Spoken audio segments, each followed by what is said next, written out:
खबरों में आगे बढ़ेंगे। कानपुर से आ रही एक बड़ी खबर के साथ सांसद सत्यदेव पचौरी से मिलने पहुंची हैं प्रमिला पांडे, जो कि बीजेपी की प्रत्याशी हैं मेयर पद की और निवर्तमान मेयर भी हैं। सत्यदेव पचौरी के आवास पर मुलाकात करने पहुंची हैं प्रमिला पांडे। महापौर प्रत्याशी बनाए जाने से सत्यदेव पचौरी नाराज बताए जा रहे हैं, जो कि सांसद हैं, वरिष्ठ नेता हैं भारतीय जनता पार्टी के। दोबारा उनको प्रत्याशी बनाए जाने पर वो नाराज बताए जाते हैं और इसलिए उनको मनाने के लिए, उनका गुस्सा शांत करने के लिए उनके आवास पर पहुंची है प्रमिला पांडे। उनसे मुलाकात करने के लिए उनके आवास पर पहुंची हुई है भारतीय जनता पार्टी की महापौर पद की प्रत्याशी प्रमिला पांडे। हमारे सहयोगी रतीश त्रिवेदी वहीं पर मौजूद हैं सत्यदेव पचौरी के आवास पर। क्या वातावरण है वहां पर, ये दिखाने और बताने के लिए रतीश हमारे साथ इस वक्त लाइव कनेक्ट है वहां से। और रतीश, बहुत रोचक है ये जानना कि प्रमिला पांडे कब पहुंची हैं, कैसे पहुंची हैं, क्या बात कर रही हैं वो वहां पर और कैसे उनको मनाने का प्रयत्न कर रही हैं।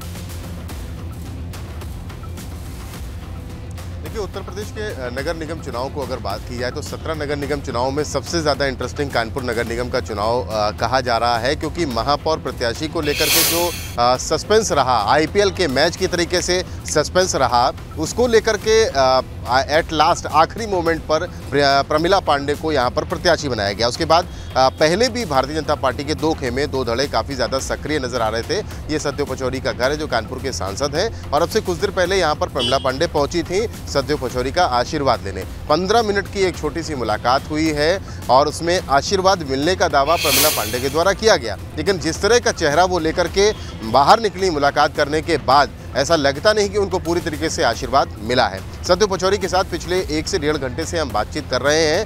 अनऑफिशियली वो बातचीत करने को तैयार है, लेकिन ऑफिशियली पार्टी लाइन से हट करके वो बात नहीं करने की कोशिश कर रहे हैं। उनका कहना है कि उनकी लड़ाई भ्रष्टाचार के खिलाफ है और भ्रष्टाचार का मुद्दा यहाँ पर पार्टी के अंदर से उठता दिख रहा है, यानी बीजेपी के अंदर से दिख रहा है, और जिसे विपक्ष ने अपना मुद्दा बना के रखा हुआ है।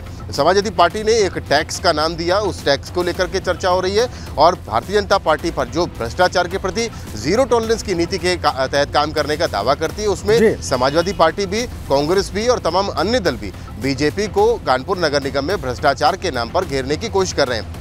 लेकिन जहाँ तक इस मुलाकात की बात है, मुलाकात करने के बाद जब प्रमिला पांडे बाहर निकली तो उनसे हमने पूछा कि आप किस लिए मिलने आई थी, क्या करने आई थी, तो उन्होंने कहा आशीर्वाद लेने आए थे और आशीर्वाद मिला है। लेकिन आशीर्वाद मिला नहीं है, ये हम आपको बता सकते हैं, अनऑफिशियली बता रहे हैं। आशीर्वाद इसलिए नहीं मिला है क्योंकि सत्यदेव पचौरी का साफ तौर पर यह कहना है कि वो भ्रष्टाचार से कॉम्प्रोमाइज़ नहीं कर सकते, पार्टी के फैसले से असहमत जरूर है, लेकिन पार्टी लाइन से अलग भी नहीं जा सकते हैं, उनका यह भी कहना है। अपनी राजनीतिक मजबूरियाँ भी होती हैं, लेकिन उनका कहना है कि पार्टी के साथ इतने वर्षों तक काम किया है, इसलिए पार्टी के फैसले का वो सहमत ना होना एक बात अलग है, लेकिन पार्टी के फैसले से अलग होकर के नहीं जाएंगे। तो लेकिन ये सब जानते हैं कि स्थानीय स्तर पर भारतीय जनता पार्टी में जो कुछ चल रहा है वो घमासान कहा जा सकता है। और प्रभाव की बात अगर आप कह रहे हैं तो प्रभाव काफ़ी ज़्यादा ये कह सकते हैं भारतीय जनता पार्टी के फेवर वाले तो नहीं दिखते। आज तक कानपुर नगर निगम में अगर जीत हुई है तो बीजेपी के कैंडिडेट की हुई है या कांग्रेस की कैंडिडेट की हुई है। भारतीय जनता पार्टी का गढ़ मानी जाती है ये सीट, लेकिन इस बार समाजवादी पार्टी ने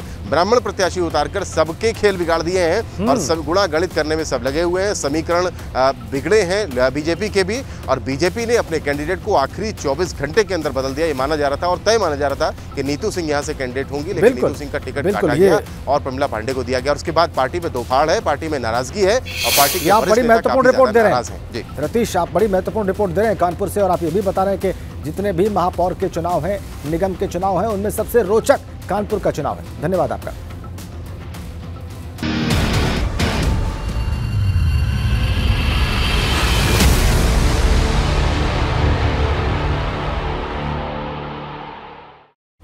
और आपको बताएं कि अब से कुछ ही देर बाद खत्म हो जाएगा छात्रों का इंतजार। थोड़ी देर में जारी हो जाएंगे यूपी बोर्ड के 10वीं और 12वीं के नतीजे। दोपहर 1:30 बजे प्रयागराज बोर्ड मुख्यालय से यह रिजल्ट जारी होगा। यूपी बोर्ड की आधिकारिक वेबसाइट पर इन परिणामों को देखा जा सकता है। upresults.nic.in पर ये परिणाम देखे जा सकते हैं हाई स्कूल और इंटरमीडिएट के, और तय समय से पहले, एक दिन पहले ये परिणाम जारी हो रहे हैं। और सबसे जल्दी, जितने भी बोर्ड हैं भारत में, सबसे जल्दी ये परिणाम जारी कर रहा है यूपी बोर्ड। बड़ी संख्या में छात्र छात्राएं इस बोर्ड के एग्जाम्स में हिस्सा लेते हैं और अब उन परिणामों का इंतजार कर रहे हैं, जो कुछ ही देर बाद वेबसाइट पर घोषित कर दिए जाएंगे। थोड़ी ही देर में 10वीं और 12वीं के परिणाम घोषित होंगे। 1:30 बजे का वक्त बताया जा रहा है। वेबसाइट का एड्रेस हम आपको बता रहे हैं, upresults.nic.in। इस पर आप अपना परीक्षा परिणाम देख सकते हैं। देखिए आपकी स्क्रीन पर हम फ्लैश कर रहे हैं, ये वो वेबसाइट का एड्रेस है। इस पर आप जाकर अपने परिणाम देख सकते हैं। 10वीं और 12वीं के वो छात्र छात्राएं जिन्होंने इस बार परीक्षाएं दी हैं यूपी बोर्ड की, 1:30 बजे वेबसाइट पर परिणाम देख सकते हैं अपना।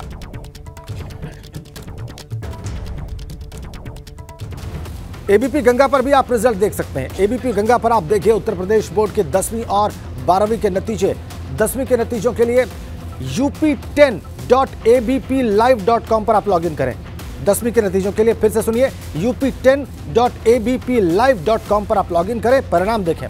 और 12वीं के नतीजों के लिए up12.abplive.com पर आप लॉगिन करें और अपने परिणाम देखें। तो एबीपी पर भी आप, एबीपी गंगा पर भी आप 10वीं और 12वीं के परिणाम ऐसे देख सकते हैं जैसा कि हमने आपको बताया।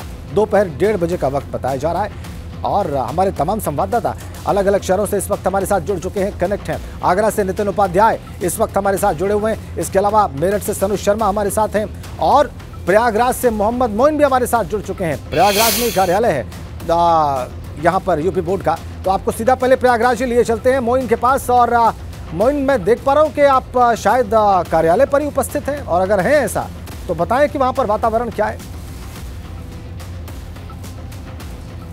जी बिल्कुल राजन जी, आपने सही कहा कि जो छात्र हैं उनका इंतज़ार ख़त्म होने को है। अब से कुछ देर के बाद यूपी बोर्ड के 10वीं और 12वीं क्लास के नतीजे घोषित किए जाएंगे और इस वक्त हम उसी बोर्ड ऑफिस के दफ्तर में मौजूद हैं, उसी कॉन्फ्रेंस हॉल में मौजूद हैं जहां दोपहर 1:30 बजे प्रेस कॉन्फ्रेंस की जाएगी और जहां से नतीजे घोषित किए जाएंगे। आप देख सकते हैं कि तैयारियां यहां पूरी कर दी गई हैं, कुर्सियां लगा दी गई हैं, माइक तैयार है और जो मीडिया गैलरी है, मीडिया गैलरी में भी आप देख सकते हैं कि ये कुर्सियां लगा दी गई हैं। तो दोपहर 1:30 बजे प्रेस कॉन्फ्रेंस शुरू होगी, मीडिया कर्मियों को फाइल दी जाएगी, नतीजे घोषित किए जाएंगे। और इस बार यूपी बोर्ड, बता दें आपको कि यूपी बोर्ड इस बार रिकॉर्ड समय में रिजल्ट घोषित कर रहा है। रिकॉर्ड समय में इसलिए क्योंकि इससे पहले कभी भी 25 अप्रैल को रिजल्ट घोषित नहीं किया गया था। तो दुनिया का सबसे बड़ा बोर्ड कहा जाता है और इस बार की बोर्ड परीक्षा में 58 लाख से ज़्यादा जो छात्र हैं उन्होंने आवेदन किया था और इसमें से हालांकि 4,31,000 छात्रों ने जो है वो परीक्षा छोड़ दी थी,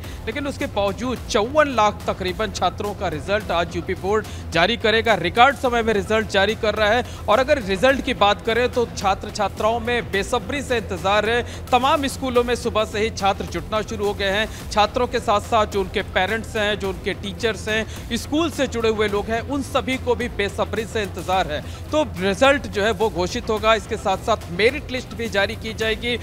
10वीं क्लास की भी, 12वीं क्लास की भी अलग अलग मेरिट लिस्ट जारी की जाएगी। और देखने वाली बात ये होगी कि इस बार क्या बड़े शहरों का दबदबा रहता है या फिर छोटे शहर इस बार भी मेरिट में बाजी मारते हैं। एक और सवाल देखने लायक ये होगा कि क्या उत्तर प्रदेश में इस बार भी जो लड़कियां हैं, जो बेटियां हैं, वो बाजी मारेंगे या इस बार लड़के मुकाबला करेंगे और वो भी बेहतरीन नंबर पाएंगे, ज्यादा संख्या में लड़के पास होंगे। हर वर्ष एक रुचि का विषय रहता है, एक दिलचस्पी का सब्जेक्ट रहता है कि क्या इस साल भी लड़कियां बाजी मारेंगी, लड़कियों की सफलता का प्रतिशत ज्यादा होगा। आपने बिल्कुल सही प्रश्न किया और ये बहुत जल्दी सामने आ जाएगा। सनुज के पास चलते हैं।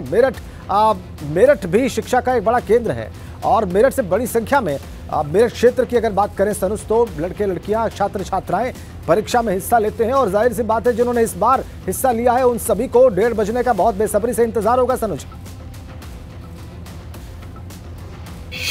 हाँ देखिए, कहते हैं ना कि जब किसी चीज़ की परीक्षा दी जाती है बहुत लंबी मेहनत होती है, खाली स्टूडेंट्स की नहीं, उनके पेरेंट्स की, उनके शिक्षकों की, तमाम जो है पूरी मेहनत करते हैं और उस मेहनत के बाद जब रिजल्ट आता है तो उसका बेसब्री से इंतज़ार होता है।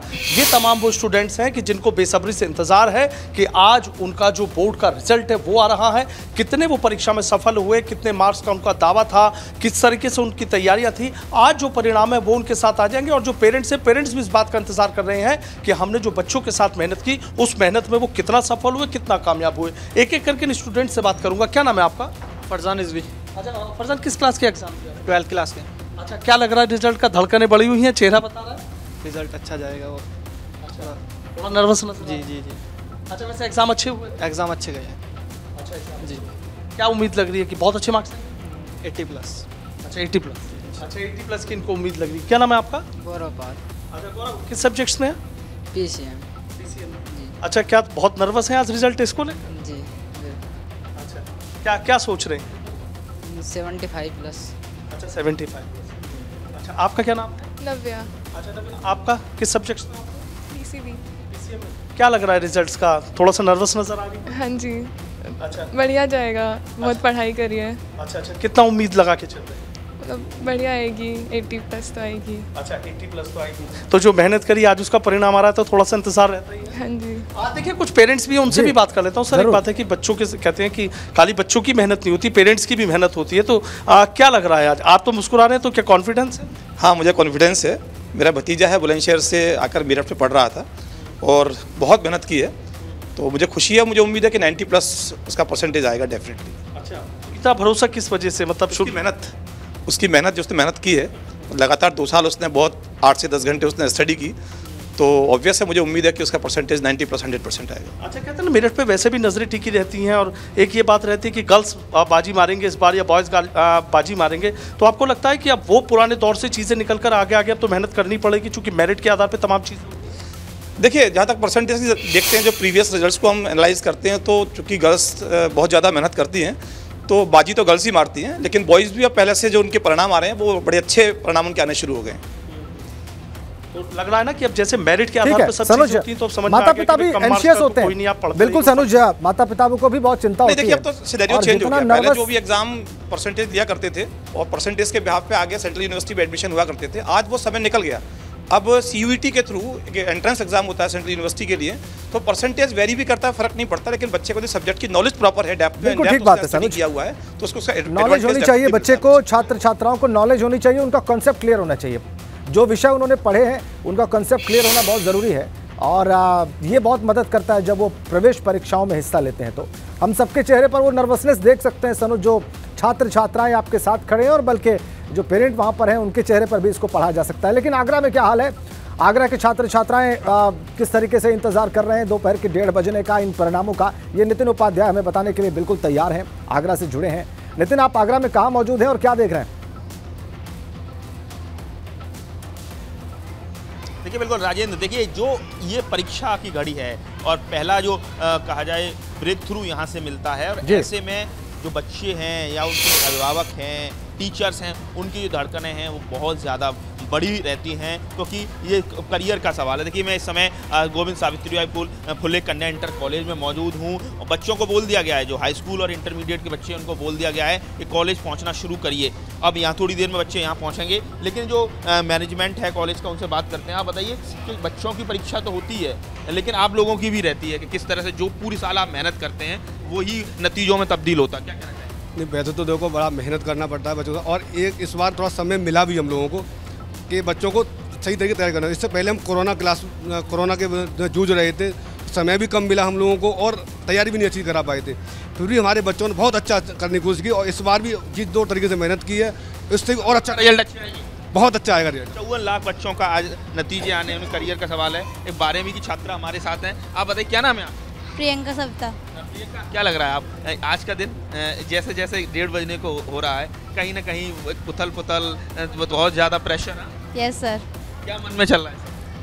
वैसे आई होप जो हमने सोचा है वही होगा, और फिर रिजल्ट के ऊपर है, देखते हैं क्या होता है। हमने तो आपकी मेहनत आपकी रिजल्ट में तब्दील होगी। Yes sir. देखिए, ये प्रियंका है, चेहरे पर कहीं ना कहीं एक कॉन्फिडेंस का भाव है, लेकिन फिर भी जब तक इंटरनेट के ज़रिए नतीजा सामने नहीं आएगा, तब तक मन में कहीं ना कहीं ये रहेगा कि क्या रहने वाला है, क्या भविष्य, क्या फ्यूचर रहने वाला है। प्रिंसिपल मैडम भी हमारे साथ है, आप बताइए, आपकी भी पूरे ये नतीजे आपके भी आने वाले हैं, पूरी साल आपकी जो तपस्या रहती है। सही बात है, हमारे रिजल्ट आने वाला है, हमें बहुत खुशी हो रही है कि अभी देखिए हर साल हमारे यहाँ सेंटर नहीं पड़ता, उसके बावजूद ही बच्चे 100% रिजल्ट लेकर आते हैं। पिछले साल भी बहुत ही बेहतर लाते हैं, हमेशा के लिए, हर साल की तरह इस साल भी बेहतर होगा। हमारा तो यही कहना है, बच्चों को दुआ है हमारी। कितने बच्चे यहाँ स्कूल में है और इंटरमीडिएट? हमारे हाई स्कूल में 50 बच्चे हमारे। ठीक है नितिन, ये जो अध्यापक हैं, हमारा सभी टीचर्स का रिजल्ट है हमारे साथ, सबकी भावनाएं बिल्कुल जाहिर है, और ये भी काफ़ी इस बात को लेकर उत्सुक होंगे कि जिन छात्राओं ने यहाँ इस विद्यालय से पार्टिसिपेट किया है हाई स्कूल और बोर्ड की परीक्षाओं में, उनके नतीजे कैसे आते हैं, और इन्होंने जो परिश्रम किया है, जो प्रयास किया है, जो मेहनत की है इन छात्र छात्राओं पर, उसका नतीजा क्या आता है, वो क्या रंग लेता है। बस थोड़े देर का इंतजार और ये सब कुछ सामने आ जाएगा। आप सभी का बहुत धन्यवाद। आगे हम आपसे लगातार अपडेट्स प्राप्त करेंगे। 12 की ब्रेकिंग देख रहे हैं आप। खबर अमेठी से है, वहां पर कांग्रेस से टिकट न मिल पाने पर रोया है प्रत्याशी। आश्वासन के बाद टिकट नहीं मिलने से उम्मीदवार रोया है। 3 बार के चेयरमैन रहे राम नारायण कनौजिया फूट फूट कर रोए। पूर्व चेयरमैन ने पत्नी का निर्दलीय प्रत्याशी के रूप में नामांकन भी कराया। कांग्रेस का टिकट नहीं मिला, निराशा इतनी ज्यादा थी कि आंखों से आंसू छलक गए।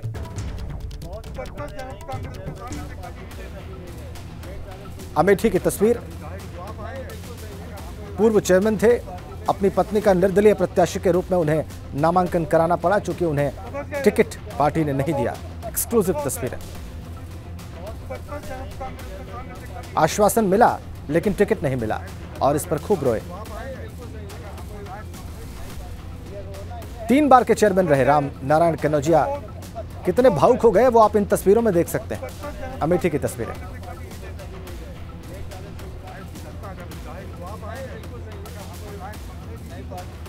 इधर मुरादाबाद में मेयर के चुनाव में टिकट न मिलने पर कई समाजवादी पार्टी के नेता नाराज हो गए और अब सपा के किसी भी मीटिंग से इन्होंने दूरी बना ली है।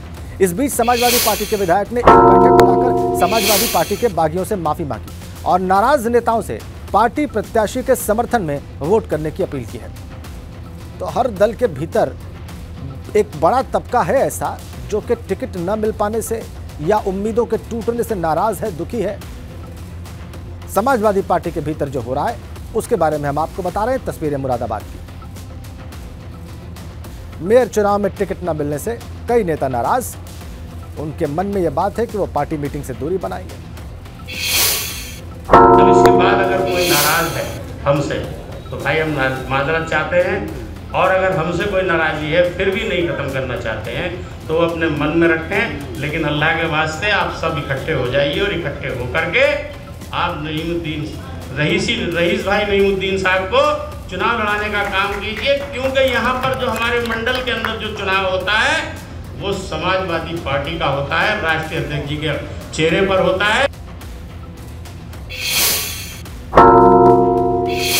देखा आपने किस तरीके से मनाने की कोशिश की गई। मऊ से खबर है, वहां चेयरमैन पद की उम्मीदवार से पिटाई, किन्नर सुरेंद्र उर्फ श्वेता की पिटाई की खबर है। किन्नरों के 2 गुटों में वहां पर विवाद हो गया और सभी घायलों को अस्पताल में भर्ती कराना पड़ा। शहर कोतवाली के रेलवे फाटक पर यह मारपीट की घटना हुई। मऊ की तस्वीरें।